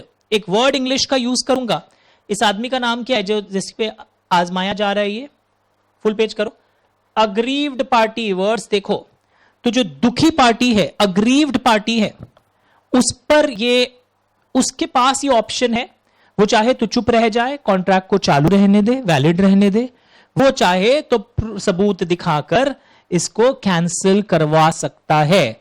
तो it is cancellable, it is valid now but it is voidable, cancellable at the option of the दुखी party. तो coercion में बंदूक दिखाना, लिखोगे ना थोड़ी देर बाद तुम लोग रनिंग नोट्स में, अनड्यू इन्फ्लुएंस में मॉरल प्रेशर, फ्रॉड का मतलब आप जानते। तो ये सब से जब फ्री कंसेंट की कमी होती है तो ये कॉन्ट्रैक्ट वैलिड है, लेआउट, बट जिसके साथ गलत हुआ है, eight the option of that aggrieved party it can B cancelled, वरना वैलिड रहेगा। पर इसके ऑप्शन पर है, ये अगर कोर्ट में ये सारे फैक्ट्स को उठाता है कि देखिए, ये देखिए 10 करोड़ का चीज मेरे से 1 करोड़ इसीलिए करवाया गया था क्योंकि मेरे ऊपर दबाव डाला गया था। अच्छा, एक माइंड में आपके और आ रहा है, सर क्या 10 करोड़ का मार्केट वैल्यू का चीज हम कभी लाइफ में 9 करोड़ में बेच ही नहीं सकते, 1 करोड़ में बेच ही नहीं सकता? अगर तुम जेन्युइन रीजन दिखा दो कि बेचना पड़ा, मेरे को भी हाथों हाथ कैश चाहिए था और कोई बायर नहीं मिल रहा था, then it can be genuine. Court never questions कि तुम्हारा कंसिडरेशन एग्जैक्ट सेम वैल्यू का क्यों नहीं है। कानून बोलता है बस कंसिडरेशन होना चाहिए, पर यहां पर क्योंकि डराया धमका के कंसिडरेशन कम करवाया है, तो मेरे ऑप्शन पर जिसके साथ गलत हुआ है वो चाहे तो इसको कैंसिल करवा सकता है। वरना कोर्ट जाके कभी, मतलब हर कॉन्ट्रैक्ट जहां पे एग्जैक्टली कंसिडरेशन सेम वैल्यू के नहीं होते, 10 का सामान 8.5-9 में गया, तो इट डजंट मीन कि कोर्ट उसको कैंसिल कर देगा। सिर्फ जब इस टाइप की चीजें होंगी और साबित हो जाएगी तो कैंसिल होगा। सही कहां लिखा गया है, I will just show it to you. हम लोग अब टाइप्स ऑफ कॉन्ट्रैक्ट पढ़ रहे थे, लुक एट योर बुक्स, जहां पे इन्विटेशन टू ऑफर, ऑफर, ये सब खत्म हुआ है ना। उसके बाद देखो ये कुछ लिखा हुआ लाइंस आ रहा है, types of contracts on the basis of validity, क्या ये वैलिड है, इनफोर्सिबिलिटी, ये दोनों सिनोनिम है, पर्यायवाची की तरह यूज हुए। तो ये सब कई नाम्स हैं यहाँ पर, ध्यान से देखो everyone. Valid contract, void contract, voidable contracts, जो मेरा एक एग्जांपल चल रहा था ना अभी, ये जो आप लिख सकते हो ड्यू टू, फुल पेज एक बार, coercion, undue influence, moral pressure में लिख देना यहां पर मॉरल, ब्लैकमेल किया ना, यहां physical. These are voidable contracts के एग्जाम्पल्स। वॉइडेबल का मतलब क्या है, नाम से पता चल गया, अभी वैलिड है but these are cancellable at the option of the aggrieved party. Okay, start reading.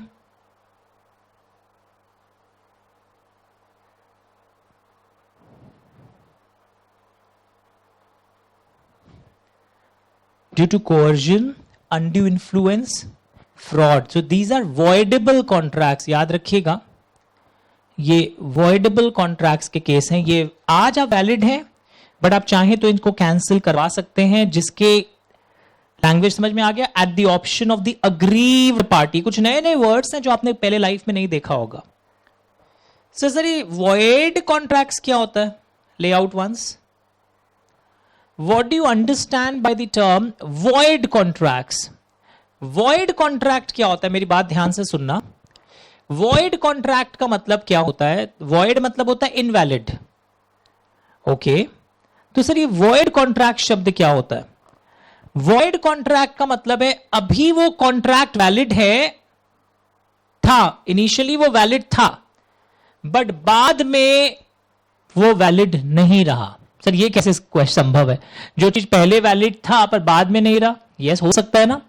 कोई ऐसा सामान हम और आप डील कर रहे हैं जो मतलब इलीगल नहीं है, पर गवर्नमेंट ने बाद में एक ऑर्डर ला दिया, अब इस सामान में सिर्फ गवर्नमेंट एंटरप्राइजेस डील कर सकती हैं, प्राइवेट एंटरप्राइज डील करेंगी तो वो गलत है, तो वो वॉइड कॉन्ट्रैक्ट हो जाएगा। यानी it was valid earlier, it was valid earlier.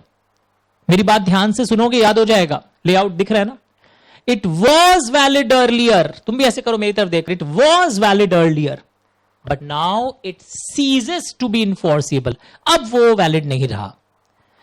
कई बार इंडियन कंपनी पाकिस्तानी कंपनी के बीच में कॉन्ट्रैक्ट हुआ, सपोज रिश्ते अच्छे थे, ओके, और कॉन्ट्रैक्ट वैलिड था, बट सपोज वॉर ब्रेकआउट हो जाए, प्रॉपर फॉर्मल वॉर, तो ड्यूरिंग द वॉर आप एनिमी कंट्री के कोई भी कंपनी के संग कॉन्ट्रैक्ट नहीं कर सकते।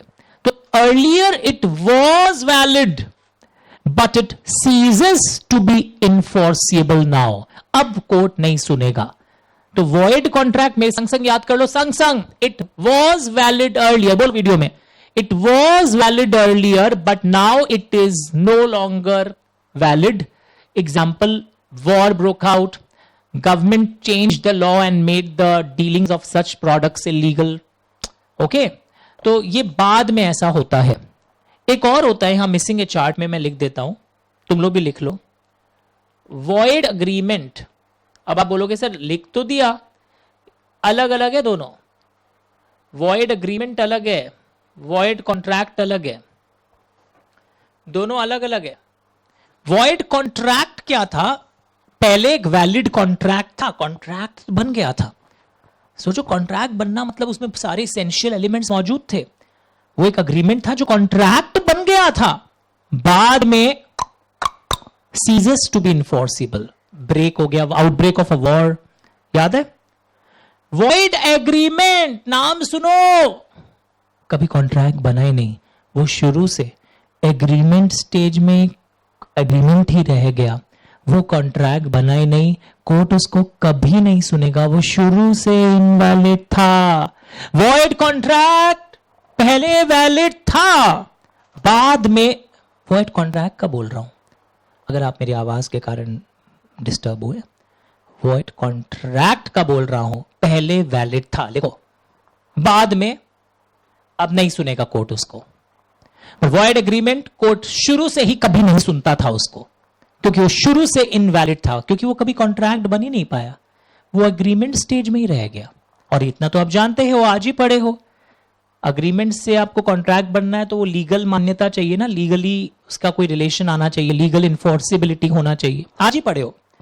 तो void agreement from initial stage it was never enforceable, कभी भी वो वैलिड नहीं था, शुरू से ही वो वैलिड कभी नहीं था, इनिशियल स्टेज से ही वो कभी भी वैलिड नहीं था। अब क्लियर है? अपने आप को समझाओ। वॉइड एग्रीमेंट वो इनिशियल स्टेज से ही वैलिड नहीं था, इनिशियली से ही। वॉइड एग्रीमेंट, तभी तो नाम अग्रीमेंट ही रह गया, पर वॉइड कॉन्ट्रैक्ट, ओ पहले एक इज्जतदार कॉन्ट्रैक्ट था, वैलिड कॉन्ट्रैक्ट था, बाद में कुछ हालात ऐसे हो गए। सपोज एक डांसर है, एग्जाम्पल दिखाता हूं आपको।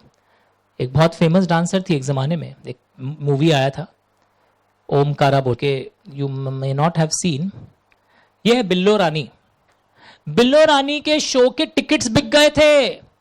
गांव में जब आती थी, मधुपुर गांव में, लोग आसपास के गांव से सब आते थे अटेंड करने, शो के टिकट्स बिक गए थे। पर it was a family show, कोई गंदा शो नहीं था।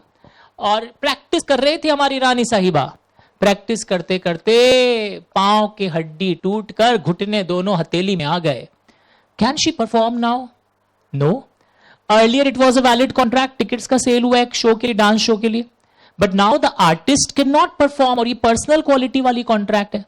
मैं अगर पढ़ाने वाला हूं, मैं बीमार पड़ जाऊं, तो my staff cannot teach you, although they are good in softwares and other technology. So this is the concept of a void contract. Earlier it was valid, but now it is not enforceable. कुछ हालात ऐसे हो गए कि अभी perform नहीं हो सकता है। That is void contract. इसको हम लोग पढ़ेंगे बाद में। इसको एक हाई-फाई वर्ड होता है, supervening impossibility, उसके नाम से जानते हैं। तो 3 एग्जांपल्स दिए मैंने यहां पर आपको, देखिए कहां हैं अब हम लोग। यस, हम लोग इसको अंदर से पढ़ते हैं। पहले वॉइडेबल कॉन्ट्रैक्ट में आओ सब कोई। वर्ड्स देखा, आप भी अलग अलग इंग्लिश से अंडरलाइन करोगे।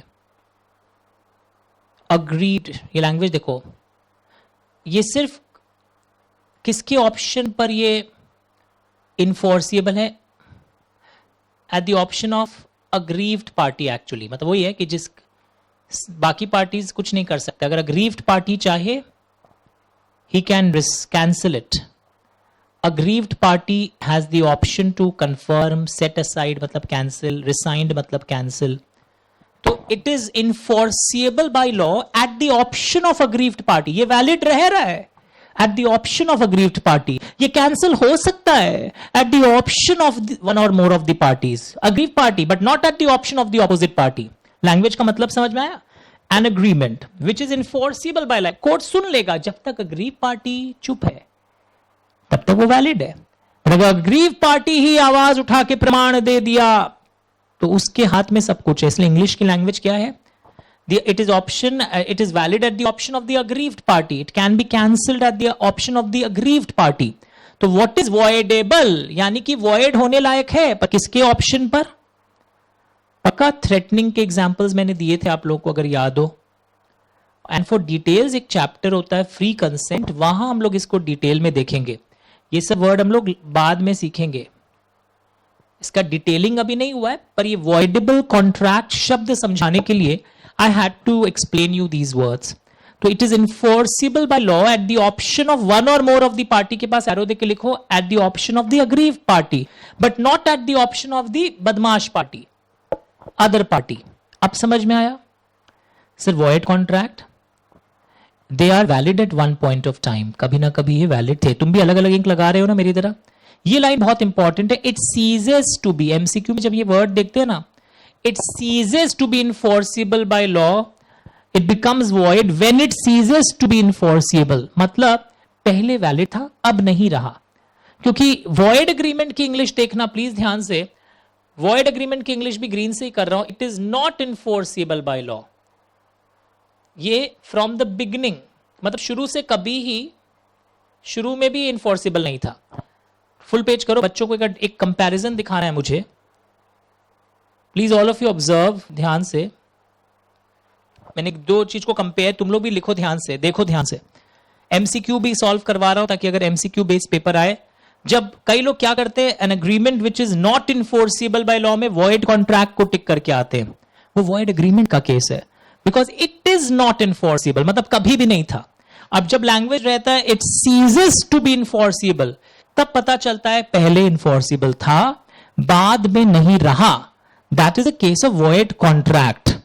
तो अब तो पूछेगा सर कि कौन से केस होते हैं जो वॉइड एग्रीमेंट के केस है। पहले का वॉइड कॉन्ट्रैक्ट का केस देखें हम लोग, लेआउट, ये वॉर वाला केस याद आया आपको, वॉर वाला केस या गवर्नमेंट लॉ चेंज कर दिया, ये एक वर्ड मैंने यूज किया था, अभी पाया नहीं आपको पूरी तरह से।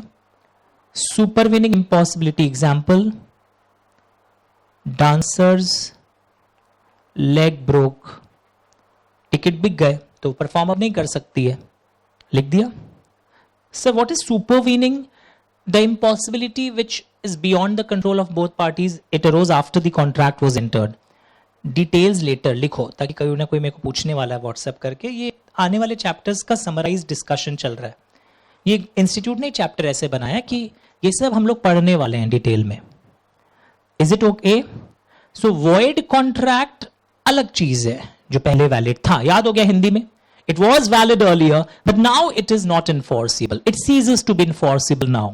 Void agreement, it is never enforceable by law. Voidable contract, it is enforceable at the option of the aggrieved party. So what is illegal agreement? Illegal agreement क्या हो रहा है यहां पर, जो आपको सुन के पता चल गया होगा, हेरोइन, कोकीन, गांजा, ये सब टाइप का काम आप कर रहे हैं। यहां पर acts are forbidden, ये वर्ड मिसिंग है कई लोग के बुक्स में, आप चेक करोगे यहां पर, acts are forbidden by law, punishable by law, smuggling, dealing in narcotics. Okay, तो सर एक बात बताइए, इलीगल अग्रीमेंट्स जो होते हैं क्या कोर्ट उनको सुनता है? मतलब कोई तुमको बोला था हम हीरोइन, कोकीन, गांजा तुमको सप्लाई करेंगे और नहीं सप्लाई करे तो क्या उस पर केस होगा? उस पर हाँ नारकोटिक्स वाले छानबीन करेंगे कौन है जो डीलर है, बट तुम्हारे पैसा को ले लिया तो इस पर कोई केस नहीं हो सकता रिकवरी के लिए, because illegal agreements are not heard. मतलब कोई अगर धोखा दे दे, नारकोटिक्स का एडवांस लेकर नहीं दे, they are not heard by court, they are void agreements, void contracts नहीं, क्योंकि शुरू से ही सबको पता होता नारकोटिक्स फुल पेज, नारकोटिक्स का काम कर रहे हो तो वॉइड कॉन्ट्रैक्ट का मतलब क्या बोलना चाह रहे हो? सबसे पहले तो वैलिड था हीरोइन, कोकीन, गांजा का काम, अब इनवैलिड हुआ है, क्या बोल रहे हो? Illegal agreements are also void agreements, but सारे वॉइड एग्रीमेंट्स कानून की नजर में पनिशेबल नहीं है। तो सर वॉइड एग्रीमेंट का मतलब क्या हुआ? आज का एक क्लासिक एग्जांपल, फुल पेज रहने देना, यहां पर देखो आप, वॉइड एग्रीमेंट्स का एक क्लासिक एग्जांपल है, मैं गाड़ी का सेल करता हूं आपको, पर बोलता हूं बदली में कुछ नहीं लूंगा, और फिर मैं गाड़ी नहीं देता हूं आपको, तो इसमें कोई केस नहीं बनेगा क्योंकि कोई कमर्शियल लेन देन, कंसिडरेशन नहीं था। इलीगल अग्रीमेंट्स भी इसका एक एग्जाम्पल है। अग्रीमेंट विथ माइनर, यानी कि बिल, जो माइनर कौन होता है? 18 साल के नीचे वाले जो लोग होते हैं, बॉयज या गर्ल्स कोई भी। तो अगर आप बच्चों के संग कोई अग्रीमेंट करते हैं और बच्चा आपसे एडवांस ले लिया और बच्चा आपको सामान सप्लाई नहीं कर रहा है, तो आप कोई केस उसके खिलाफ नहीं कर सकते। मैं रिपीट कर रहा हूं, अगर आप बच्चे के संग कोई अग्रीमेंट करते हैं और बच्चा यहां पर, तो ऐसे सिचुएशन में बच्चा अगर आपको नहीं देता है सामान, तो कोई यहां पर केस नहीं कर सकते। पढ़ो प्लीज।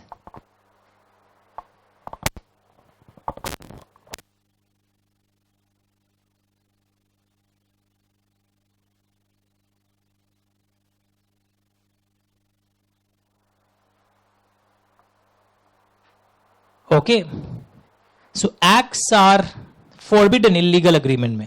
अब बच्चे के संग अग्रीमेंट कोई कानून में थोड़ी लिखा है कि तुम क्राइम कर रहा, लेआउट, तुम बच्चे के संग काम कर रहा है, क्राइम, बच्चा क्रिमिनल है। बच्चा क्रिमिनल नहीं है, बच्चा तो ना समझा, उसको प्रोटेक्शन के लिए तो हमने किया है कि बच्चे के खिलाफ कोई केस नहीं होगा। When I say they are not enforceable by law, कल को बच्चा आपसे एडवांस ले ले और पैसा ना दे, बच्चे के खिलाफ कोई केस नहीं होगा, because it's a void agreement.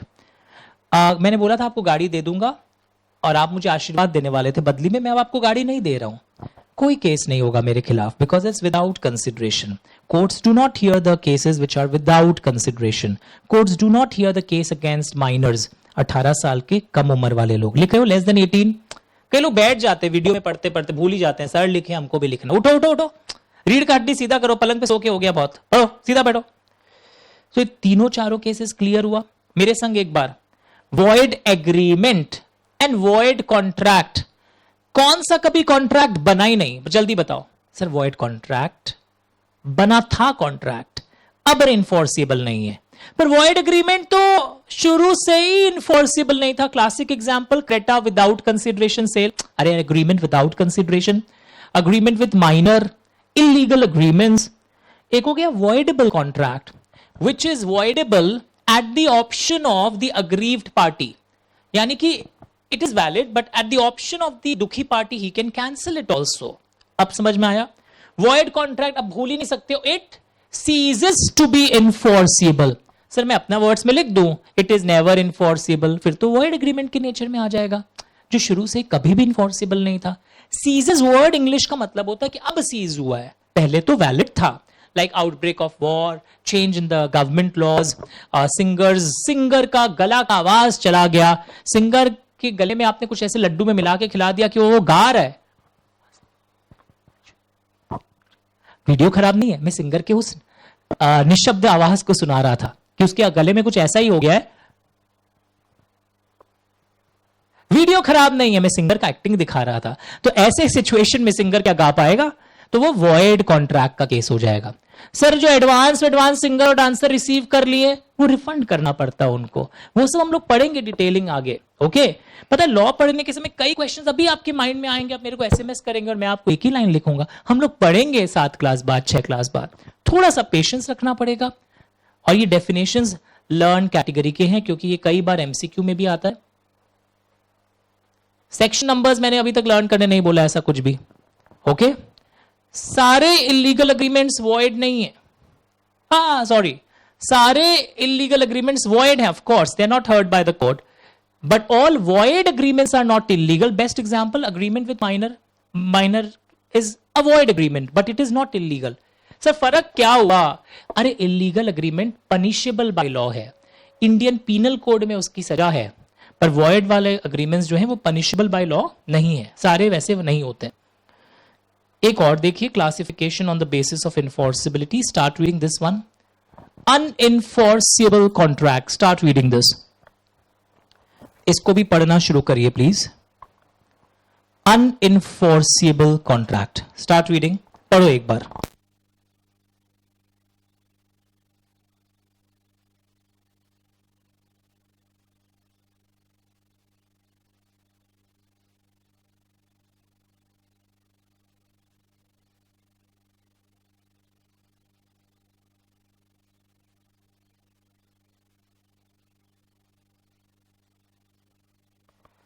Okay, so what is unenforceable contract?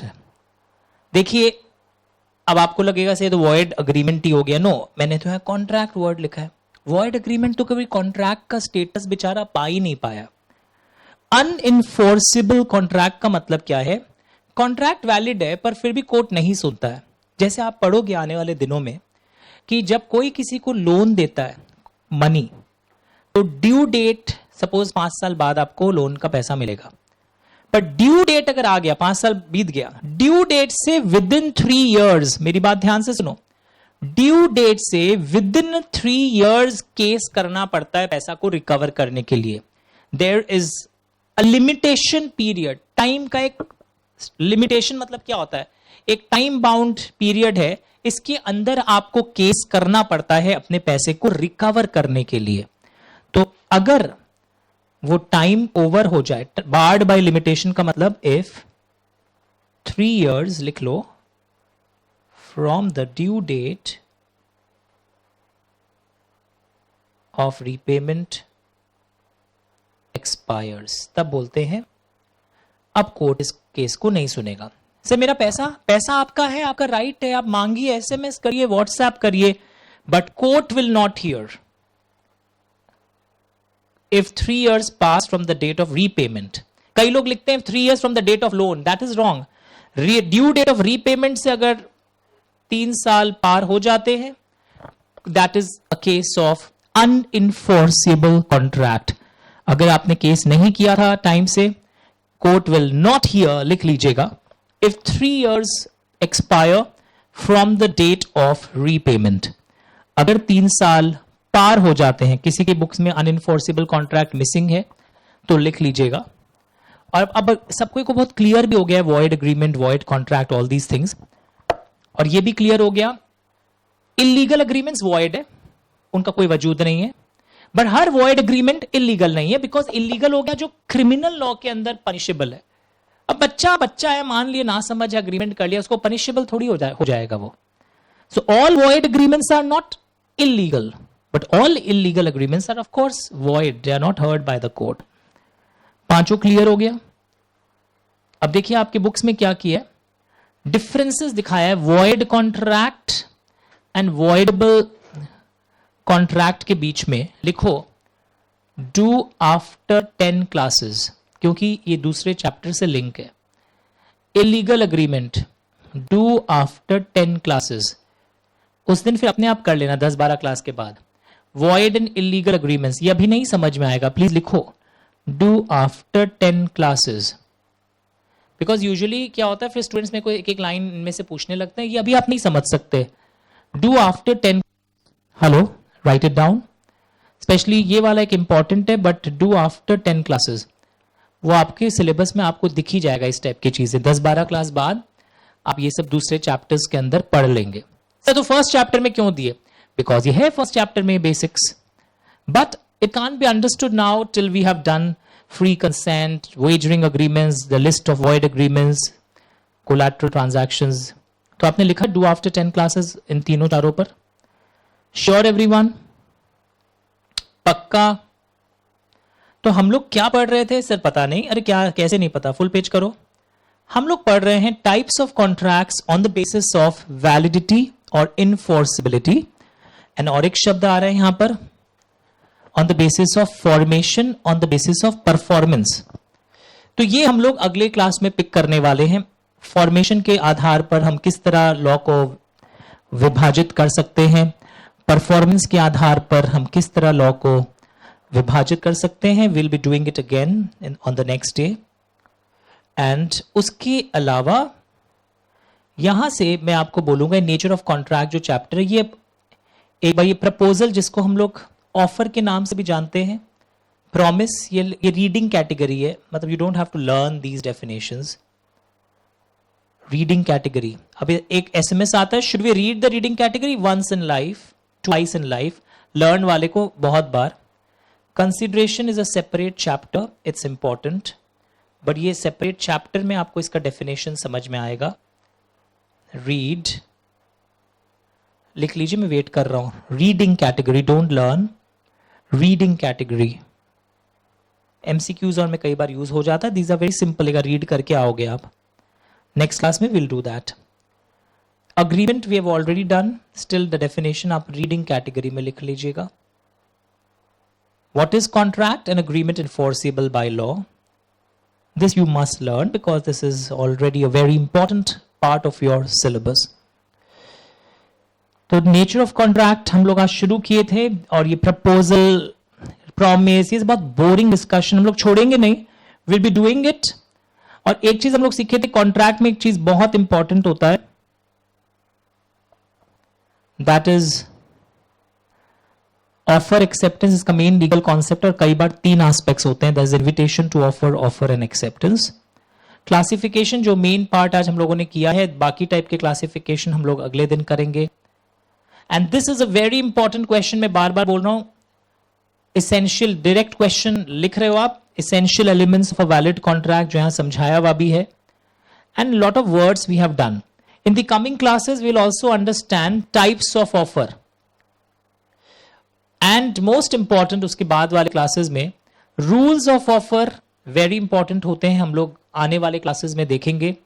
And also the rules of acceptance very important, revocation of offer, revocation of acceptance, lot of things will be doing. Layout once,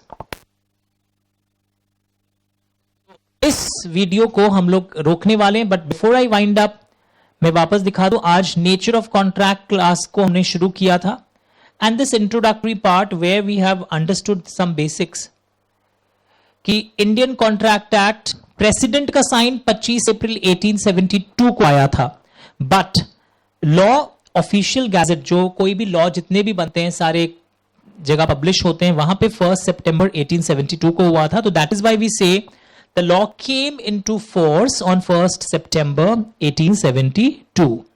okay, और कोई भी law जब बनता है, this is again reading category, will pick up again later. English laws से तो of course influence है, बहुत सारे इंडियन लॉज भी हमारे इंडिया में जितने भी बिजनेस लॉज है सबको अफेक्ट करते हैं, कोर्ट के डिसीजंस, और उस पर्टिकुलर बिजनेस में जो कस्टम्स एंड ट्रेड प्रैक्टिसेस बन जाते हैं उससे भी हमारा पूरा source of mercantile law influence होता है। तो एमसीक्यू आता है जहां पे ये ऑप्शन दिया रहता है, source of mercantile law in India. One option is English mercantile law, another is judicial decision, another is customs and usage, another is all of the above.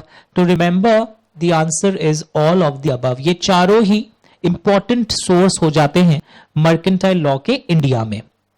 और यहां पर एक important चीज मैं वापस इस क्लास में बताऊं, कई केसेस हम लोग पढ़ते हैं जहां पे ऐसे लिखा रहता है, सपोज एक केस का नाम है केदारनाथ वर्सेस गौरी मोहम्मद। ठीक है, ध्यान से देखना। तो केदारनाथ वर्सेस गौरी मोहम्मद ये केस है। तो इस केस की खासियत क्या है कि ये जो फर्स्ट पार्टी है इसको हम लोग बोलते हैं प्लेंटिफ, जो केस फाइल करता है, यहां पे लिखा हुआ है। एंड जो ऑपोजिट पार्टी है against whom the case is filed is called defendant, या कई जगह इसको लिखते हैं respondent. So these are very basics which you must be aware of when you are reading any type of case. और कई बार case में ऐसा भी लिखा रहता है AIR, ये ऑल इंडिया रैंक होल्डर नहीं है, ये एक मैगजीन है, ऑल इंडिया रिपोर्ट मैगजीन, उसमें सारे केसेस छपते हैं। कई बार लिखा रहता है SC यानी सुप्रीम कोर्ट जजमेंट है, कई बार लिखा रहता है HC हाई कोर्ट जजमेंट है, WBHC वेस्ट बंगाल का कलकत्ता हाई कोर्ट का जजमेंट है। ऐसे करके मैं आपको एक दिन बताऊंगा, these things are also to be understood. So plaintiff and defendant clear है एवरीवन।